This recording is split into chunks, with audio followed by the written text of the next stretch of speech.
जेको असीं ठाहिणु सिखंदासीं त चिकन सैंडविच कीअं ठाहिबो आहे। चिकन सैंडविच ठाहिण जे लाइ हिकु त जेको आहे न जेको कल्ह अव्हांखे ॿुधायो त जीअं ज़िंगर बर्गर में जेको आहे न असीं यूज़ कंदा आहियूं मायोनीज़ ऐं गार्लिक जेको आहे न उहो ई जेको आहे न सेम ई असां जेको आहे न मायोनीज़ ऐं चिली गार्लिक सां जेको आहे न ठहियलु आहे मायोनीज़।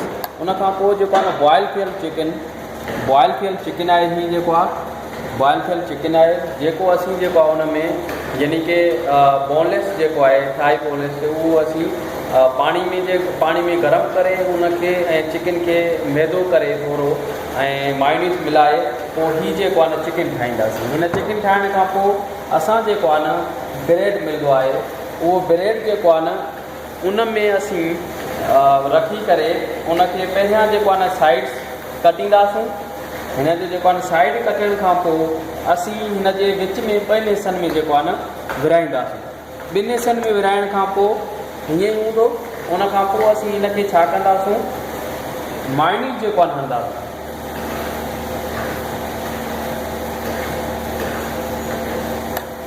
मायोनीज़ हणण खां पोइ असीं जेको आहे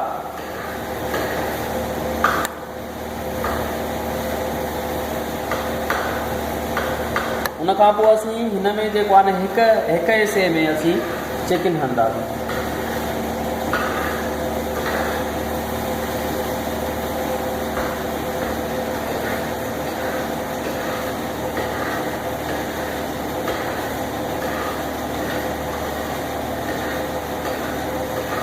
मायोनीज़ खां यानी कि चिकन हणण खां पोइ असीं हिन जे मथां हीअ असीं पीस रखंदासीं।